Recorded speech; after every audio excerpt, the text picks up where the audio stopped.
The Adventure of the Engineer's Thumb by Arthur Conan Doyle. Of all the problems which have been submitted to my friend Mr. Sherlock Holmes for solution during the years of our intimacy, there were only two which I was the means of introducing to his notice, that of Mr. Hatherley's thumb and that of Colonel Warburton's madness. Of these, the latter may have afforded a finer field for an acute and original observer, but the other was so strange in its inception and so dramatic in its details that it may be the more worthy of being placed upon record, even if it gave my friend fewer openings for those deductive methods of reasoning by which he achieved such remarkable results. The story has, I believe, been told more than once in the newspapers, but, like all such narratives, its effect is much less striking when set forth en bloc in a single half-column of print than when the facts slowly evolve before your own eyes and the mystery clears gradually away as each new discovery furnishes a step which leads on to the complete truth. At the time, the circumstances made a deep impression upon me, and the lapse of 2 years has hardly served to weaken the effect. It was in the summer of '89, not long after my marriage, that the events occurred which I am now about to summarize. I had returned to civil practice and had finally abandoned Holmes in his Baker Street rooms, although I continually visited him and occasionally even persuaded him to forego his bohemian habits so far as to come and visit us. My practice had steadily increased, and as I happened to live at no very great distance from Paddington Station, I got a few patients from among the officials. One of these, whom I had cured of a painful and lingering disease, was never weary of advertising my virtues and of endeavoring to send me on every sufferer over whom he might have any influence. One morning, at a little before 7 o'clock, I was awakened by the maid tapping at the door to announce that 2 men had come from Paddington and were waiting in the consulting room. I dressed hurriedly, for I knew by experience that railway cases were seldom trivial, and hastened downstairs. As I descended, my old ally, the guard, came out of the room and closed the door tightly behind him. "I've got him here," he whispered, jerking his thumb over his shoulder. "He's all right." "What is it, then?" I asked, for his manner suggested that it was some strange creature which he had caged up in my room. "It's a new patient," he whispered. "I thought I'd bring him round myself, then he couldn't slip away." "There he is, all safe and sound.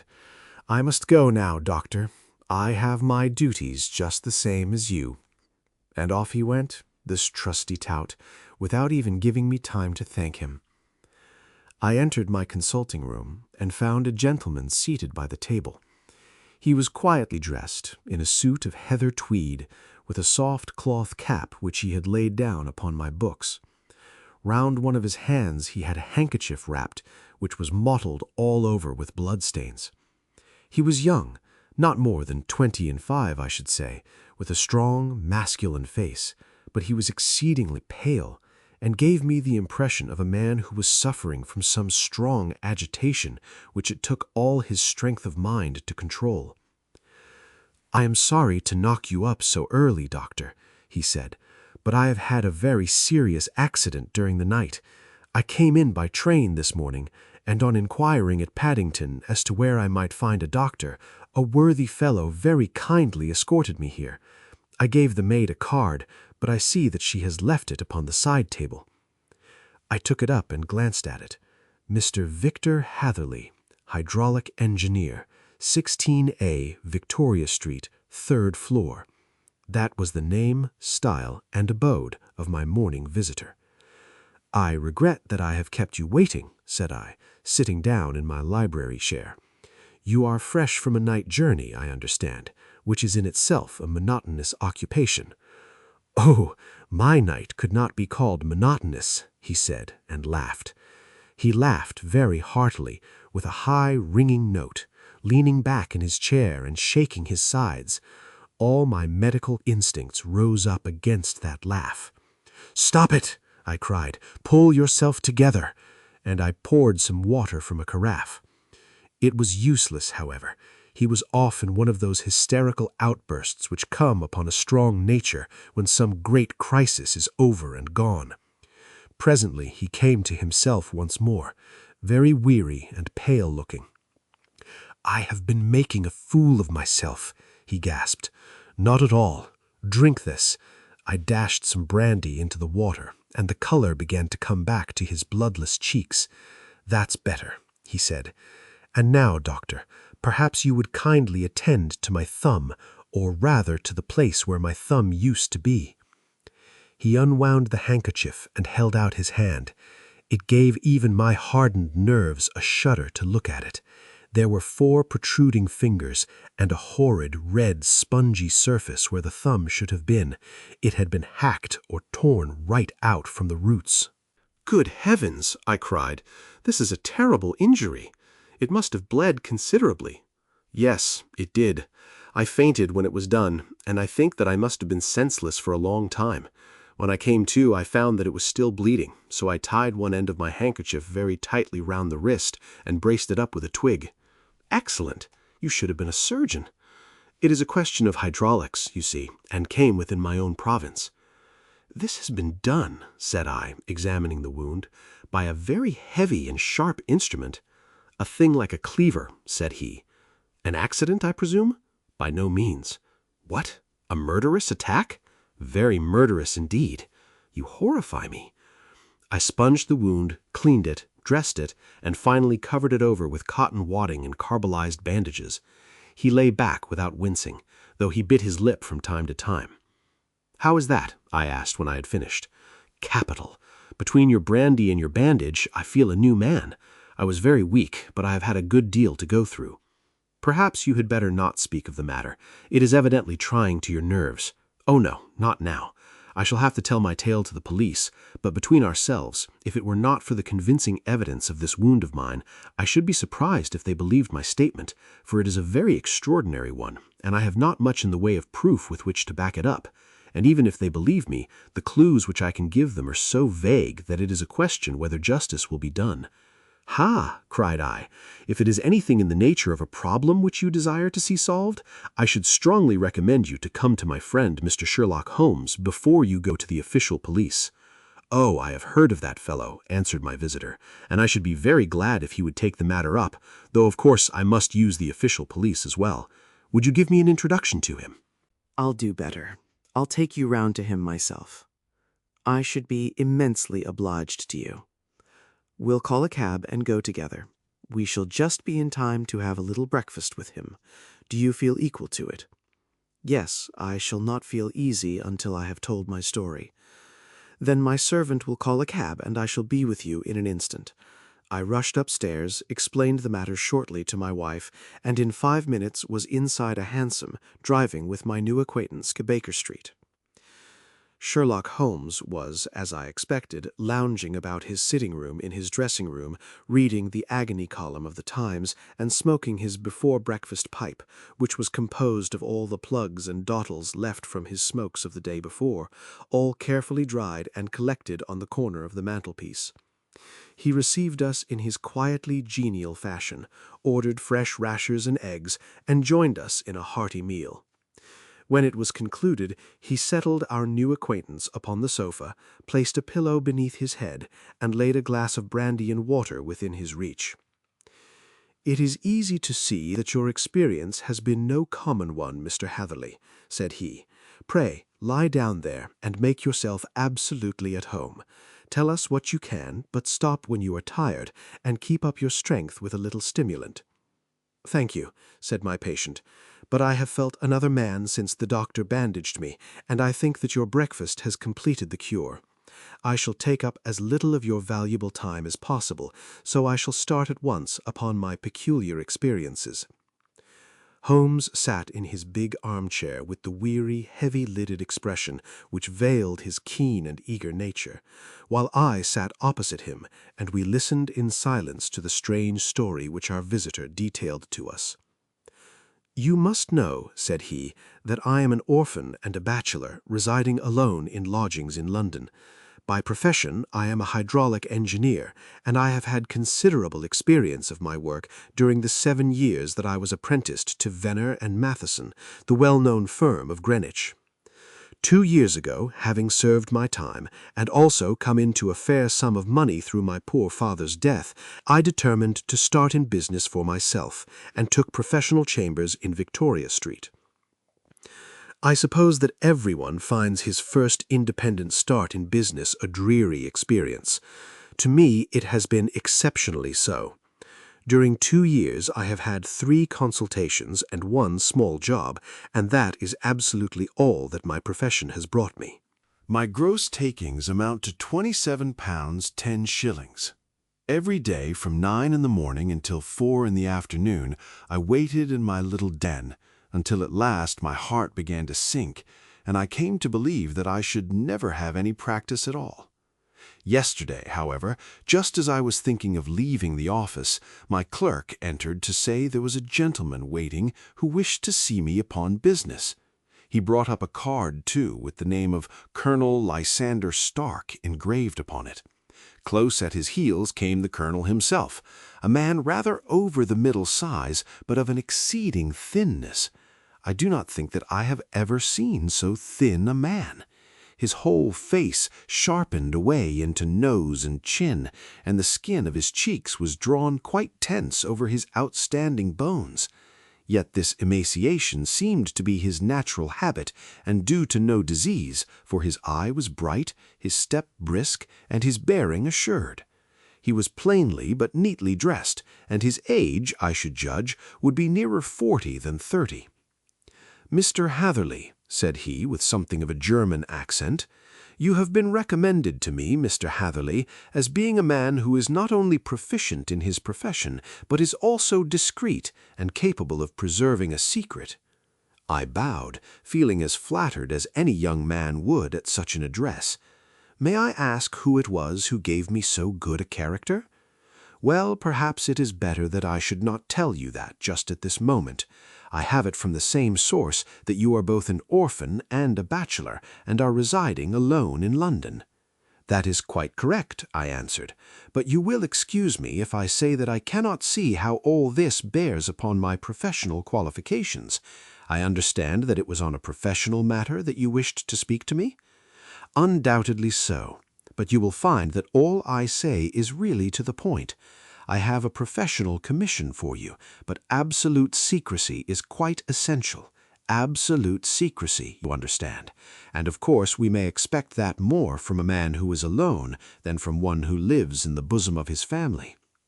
"If I promise to keep a secret," said I, "you may absolutely depend upon my doing so." He looked very hard at me as I spoke, and it seemed to me that I had never seen so suspicious and questioning an eye. "Do you promise, then?" said he at last. "Yes, I promise. Absolute and complete silence before, during, and after. No reference to the matter at all, either in word or writing. I have already given you my word." "Very good." He suddenly sprang up, and darting like lightning across the room, he flung open the door. The passage outside was empty. "That's all right," said he, coming back. "I know that clerks are sometimes curious as to their master's affairs. Now we can talk in safety." He drew up his chair very close to me and began to stare at me with the same questioning and thoughtful look.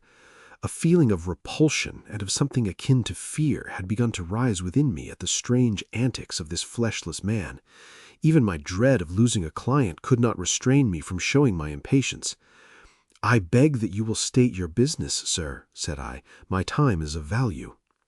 Heaven forgive me for that last sentence, but the words came to my lips.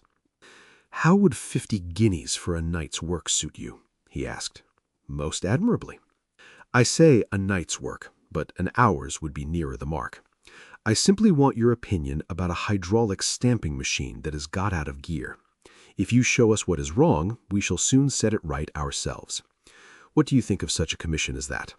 The work appears to be light, and the pay munificent." "Precisely so. We shall want you to come tonight by the last train." "Where to?" "To Ayford, in Berkshire. It is a little place near the borders of Oxfordshire, and within 7 miles of Reading. There is a train from Paddington which would bring you there at about 11:15. "Very good. I shall come down in a carriage to meet you." "There is a drive, then?" "Yes. Our little place is quite out in the country. It is a good 7 miles from Ayford station." "Then we can hardly get there before midnight. I suppose there would be no chance of a train back. I should be compelled to stop the night." "Yes, we could easily give you a shakedown." "That is very awkward. Could I not come at some more convenient hour?" We have judged it best that you should come late. It is to recompense you for any inconvenience that we are paying to you, a young and unknown man, a fee which would buy an opinion from the very heads of your profession. Still, of course, if you would like to draw out of the business, there is plenty of time to do so." I thought of the 50 guineas and of how very useful they would be to me. "Not at all," said I. "I shall be very happy to accommodate myself to your wishes. I should like, however, to understand a little more clearly what it is that you wish me to do." "Quite so. It is very natural that the pledge of secrecy which we have exacted from you should have aroused your curiosity. I have no wish to commit you to anything without you having it all laid before you. I suppose that we are absolutely safe from eavesdroppers?" "Entirely."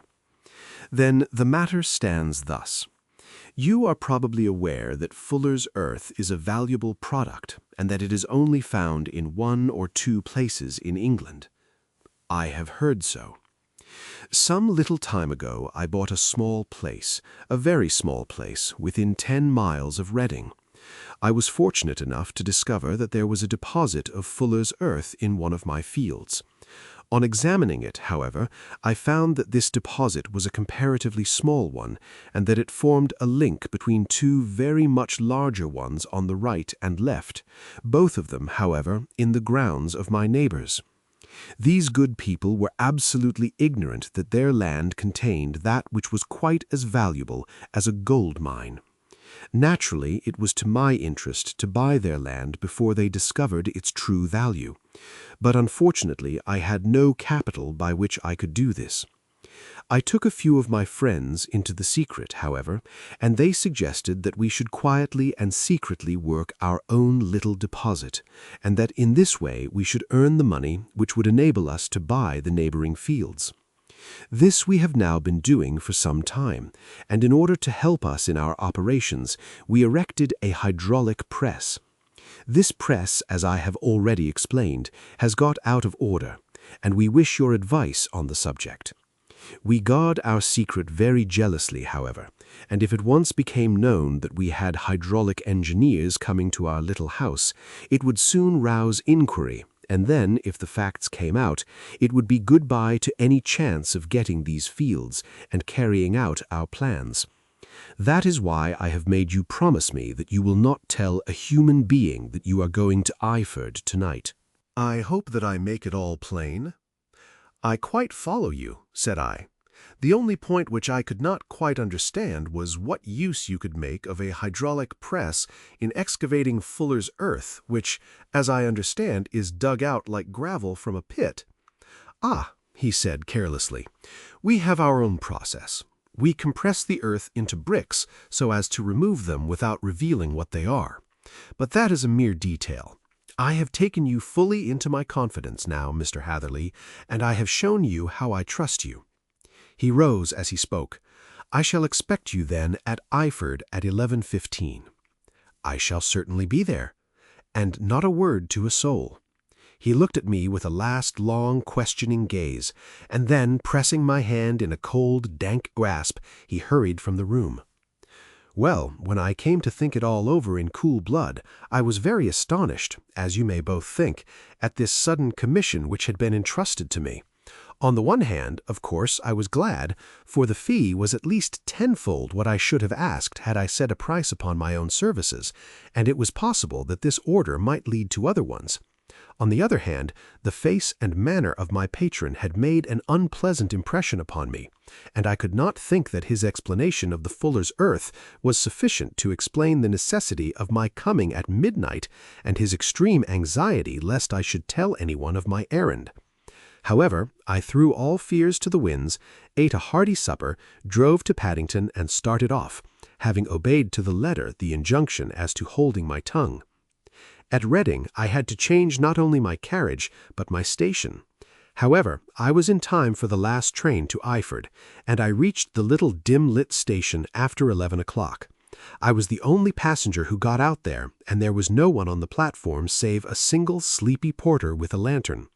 As I passed out through the wicket gate, however, I found my acquaintance of the morning waiting in the shadow on the other side. Without a word, he grasped my arm and hurried me into a carriage, the door of which was standing open. He drew up the windows on either side, tapped on the woodwork, and away we went as fast as the horse could go. "One horse?" interjected Holmes.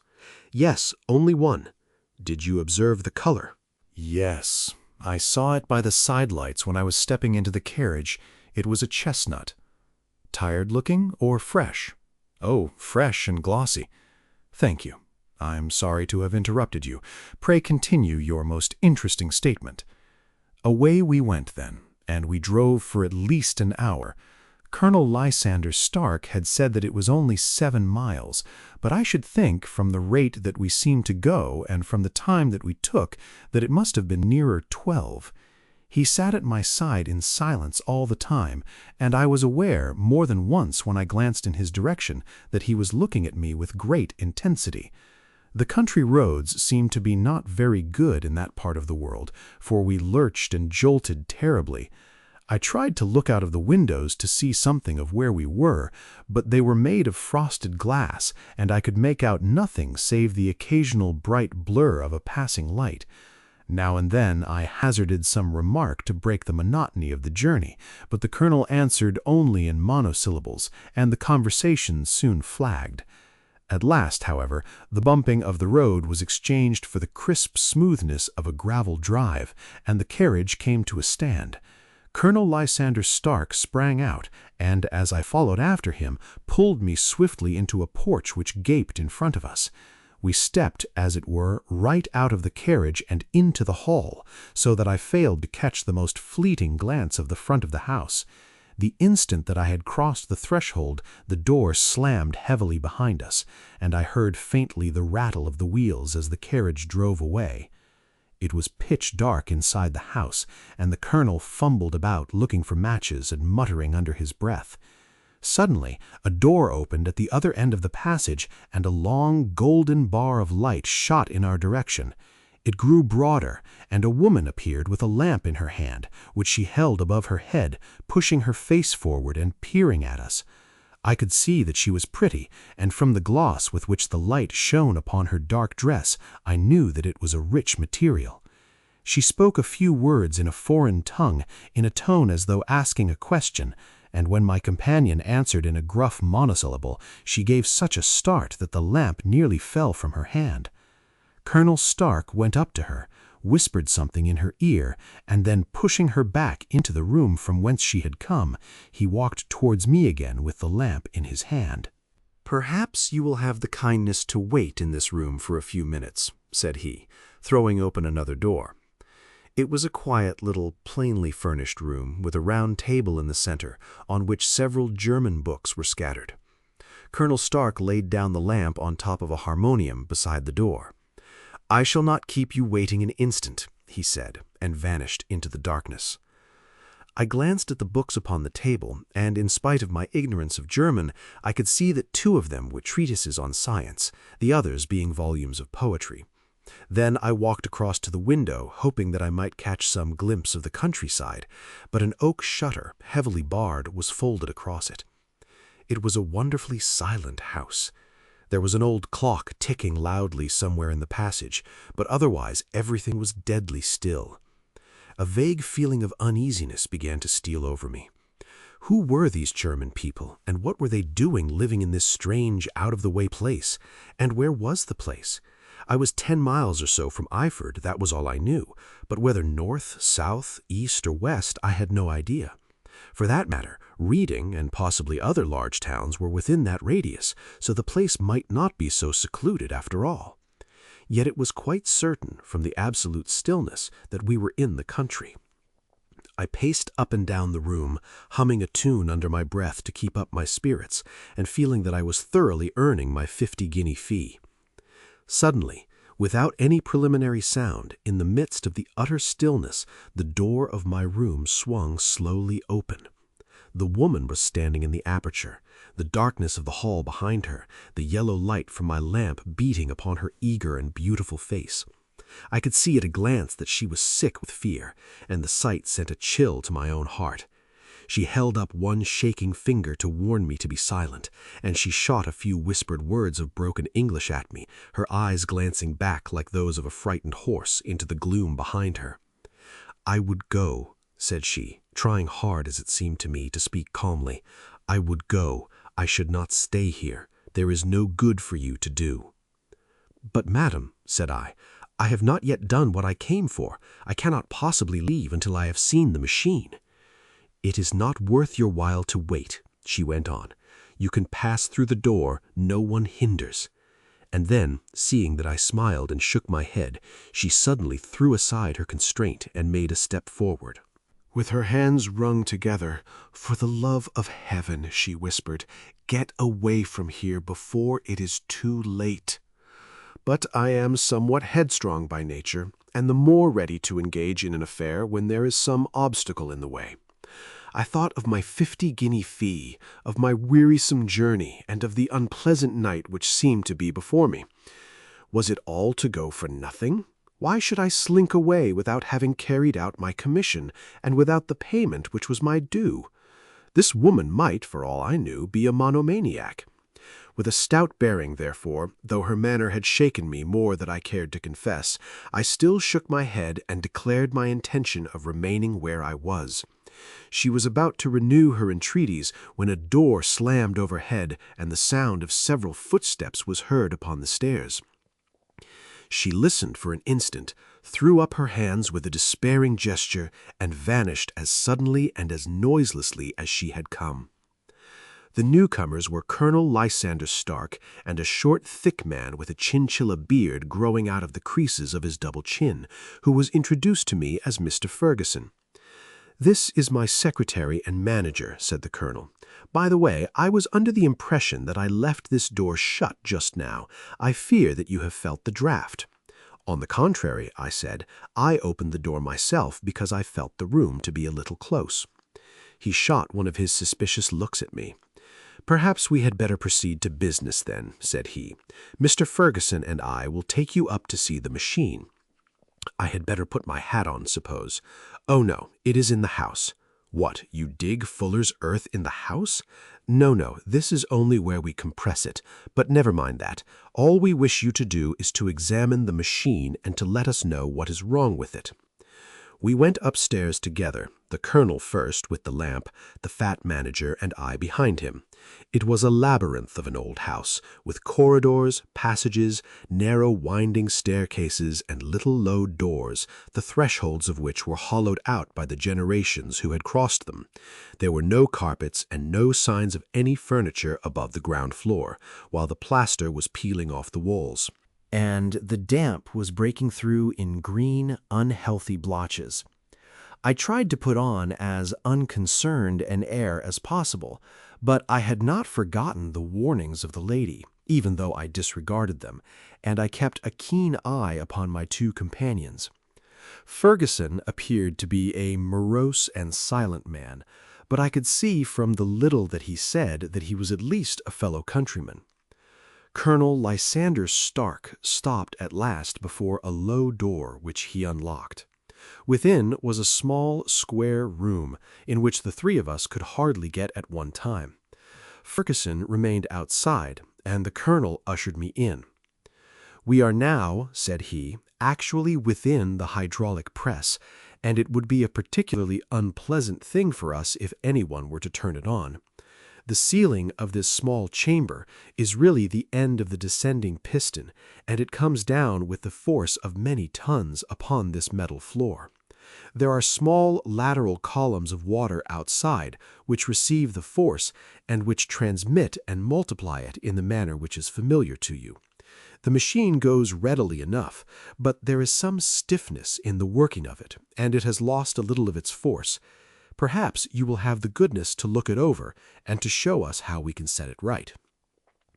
I took the lamp from him, and I examined the machine very thoroughly.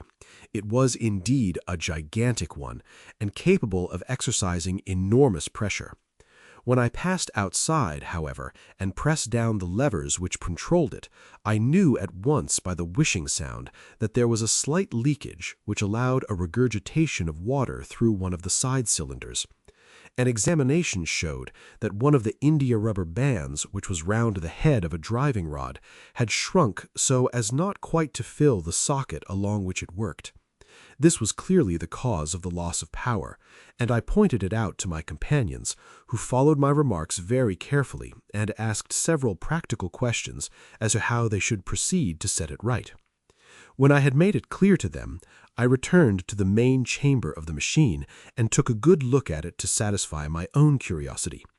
It was obvious at a glance that the story of the fuller's earth was the merest fabrication, for it would be absurd to suppose that so powerful an engine could be designed for so inadequate a purpose.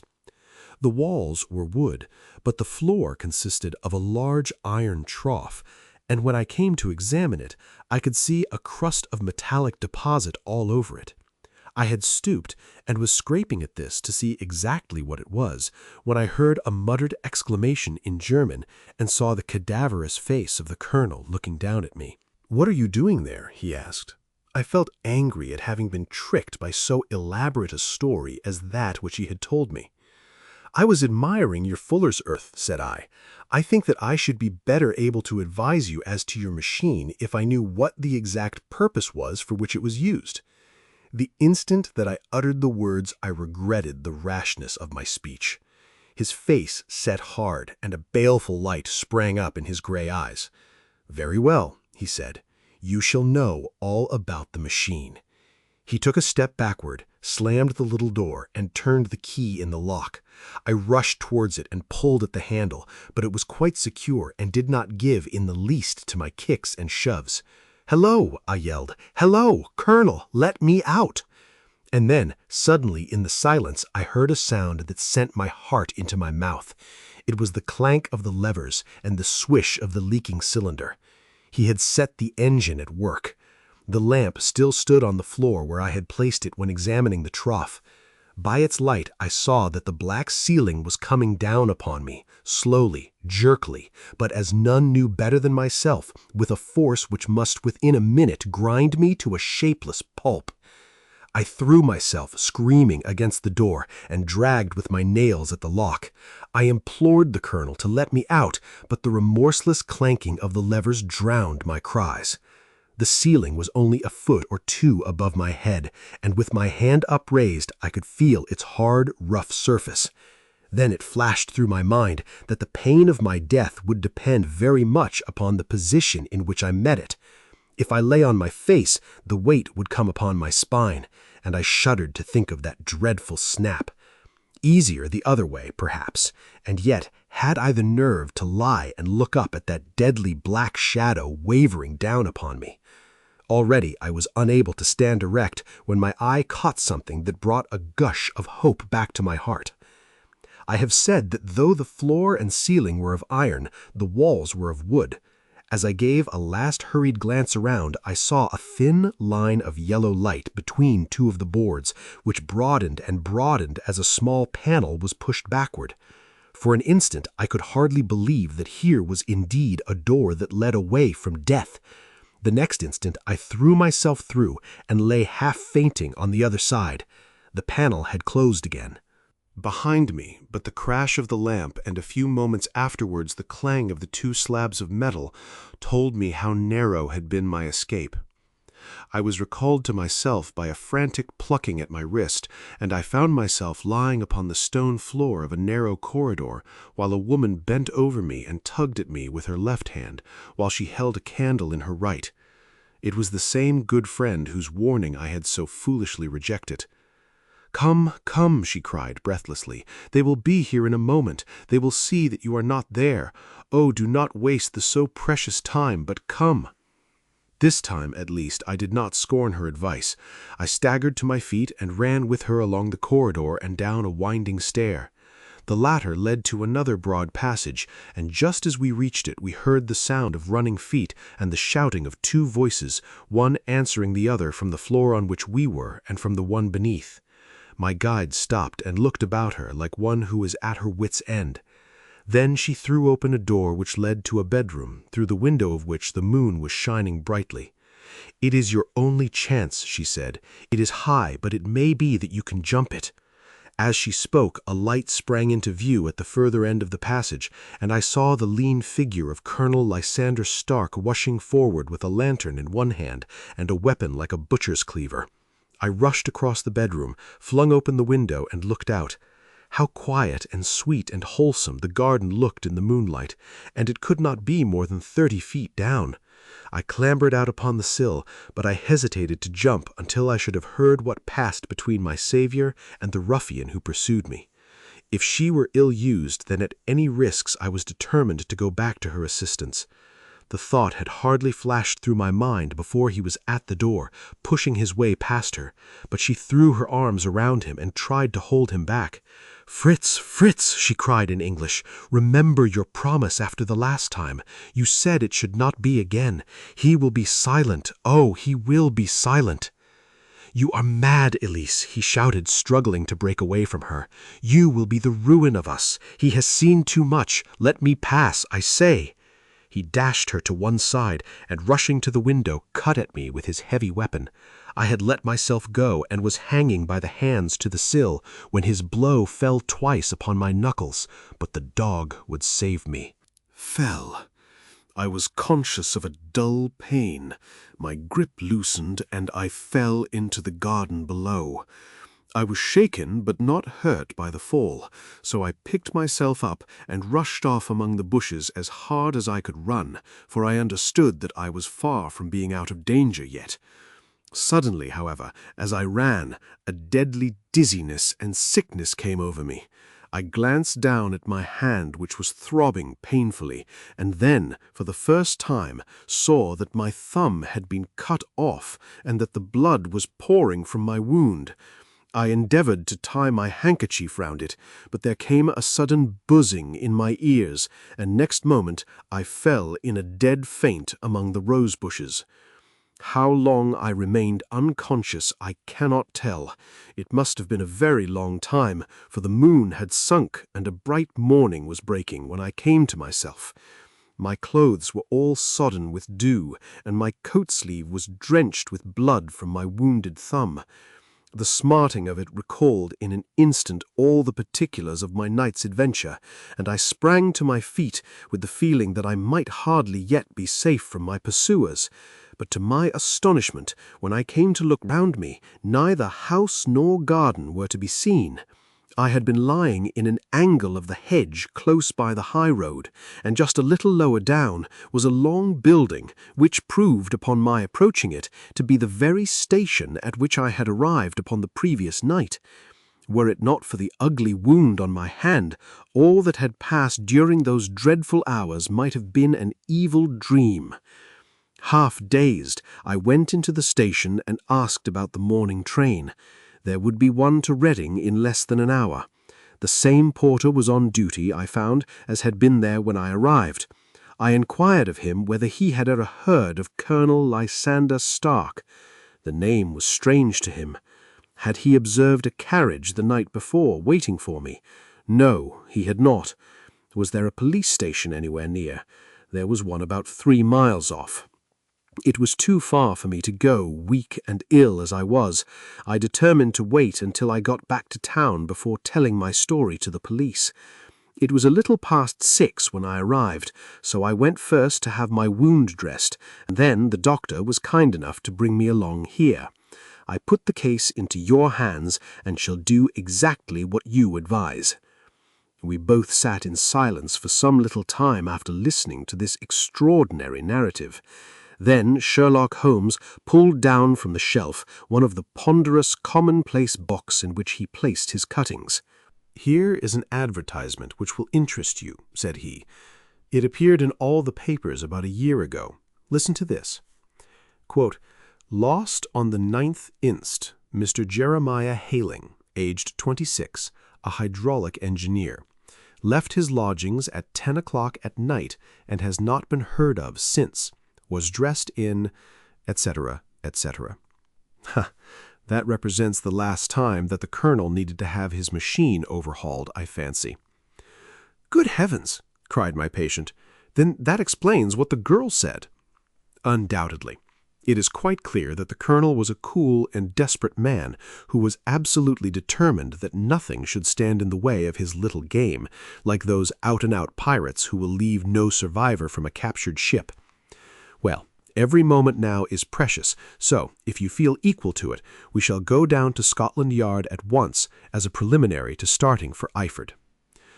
Some 3 hours or so afterwards, we were all in the train together, bound from Reading to the little Berkshire village. There were Sherlock Holmes, the hydraulic engineer, Inspector Bradstreet of Scotland Yard, a plain-clothes-man, and myself.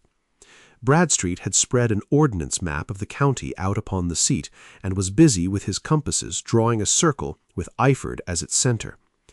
"There you are," said he. "That circle is drawn at a radius of 10 miles from the village. The place we want must be somewhere near that line. You said 10 miles, I think, sir." "It was an hour's good drive." "And you think that they brought you back all that way when you were unconscious?" "They must have done so. I have a confused memory, too, of having been lifted and conveyed somewhere." "What I cannot understand," I said, "is why they should have spared you when they found you lying fainting in the garden. Perhaps the villain was softened by the woman's entreaties." "I hardly think that likely. I never saw a more inexorable face in my life." "Oh, we shall soon clear all that up," said Bradstreet. "Well, I have drawn my circle, and I only wish I knew at what point upon it the folk that we are in search of are to be found." "I think I could lay my finger on it," said Holmes quietly. "Really now," cried the inspector, "you have formed your opinion? Come now, we shall see who agrees with you. I say it is south, for the country is more deserted there." "And I say east," said my patient. "I am for west," remarked the plainclothes man. "There are several quiet little villages up there." "And I am for north," said I, "because there are no hills there, and our friend says that he did not notice the carriage go up any." "Come," cried the inspector, laughing, "it's a very pretty diversity of opinion. We have boxed the compass among us. Who do you give your casting vote to?" "You are all wrong." "But we can't all be."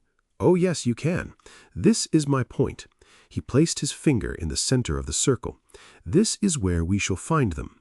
"But the 12-mile drive?" gasped Hatherley. 6 out and 6 back. Nothing simpler. You say yourself that the horse was fresh and glossy when you got in. How could it be that if it had gone 12 miles over heavy roads?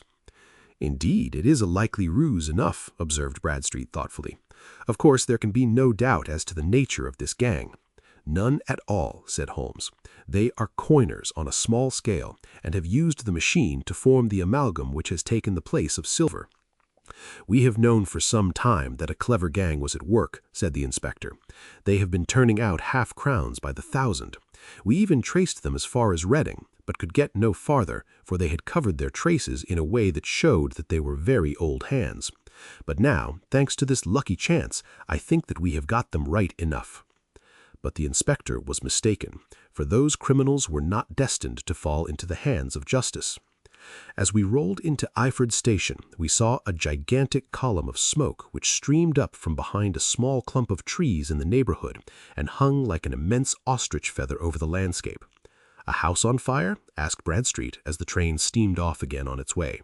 "Yes, sir," said the station master. "When did it break out?" "I hear that it was during the night, sir, but it has got worse, and the whole place is in a blaze." "Whose house is it?" "Dr. Betcher's." "Tell me," broke in the engineer, "is Dr. Betcher a German, very thin, with a long, sharp nose?" The station master laughed heartily. "No, sir, Dr. Betcher is an Englishman, and there isn't a man in the parish who has a better lined waistcoat. But he has a gentleman staying with him, a patient, as I understand, who is a foreigner, and he looks as if a little good Berkshire beef would do him no harm." The station master had not finished his speech before we were all hastening in the direction of the fire. The road topped a low hill, and there was a great widespread whitewashed building in front of us, spouting fire at every chink and window, while in the garden in front 3 fire engines were vainly striving to keep the flames under.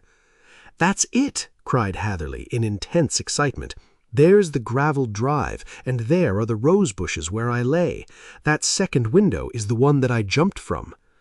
Well, at least you have had your revenge upon them. There can be no question that it was your oil lamp, which when it was crushed in the press, set fire to the wooden walls, though no doubt they were too excited in the chase after you to observe it at the time. Now, keep your eyes open in this crowd for your friends of last night, though I very much fear that they are a good 100 miles off by now. And Holmes' fears came to be realized, for from that day to this no word has ever been heard either of the beautiful woman, the sinister German, or the morose Englishman.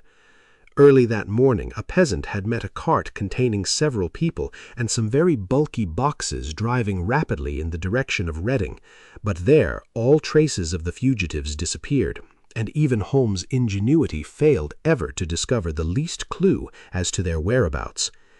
The firemen had been much perturbed at the strange arrangements which they had found within, and still more so by discovering a newly severed human thumb on a window-sill of the second floor. About sunset, however, their efforts were at last successful, and they subdued the flames, but not before the roof had fallen in, and the whole place been reduced to such absolute ruin that, save some twisted cylinders and iron piping, not a trace remained of the machinery which had cost our unfortunate acquaintance so dearly. Large masses of nickel and of tin were discovered stored in an outhouse, but no coins were to be found, which may have explained the presence of those bulky boxes which have been already referred to. How our hydraulic engineer had been conveyed from the garden to the spot where he recovered his senses might have remained forever a mystery, were it not for the soft mold, which told us a very plain tale. He had evidently been carried down by two persons, one of whom had remarkably small feet, and the other unusually large ones. On the whole, it was most probable that the silent Englishman, being less bold or less murderous than his companion, had assisted the woman to bear the unconscious man out of danger. "Well," said our engineer ruefully, as we took our seats to return once more to London, "it has been a pretty business for me. I have lost my thumb, and I have lost a 50-guinea fee. And what have I gained?" "Experience," said Holmes, laughing. "Indirectly it may be of value, you know. You have only to put it into words to gain the reputation of being excellent company for the remainder of your existence."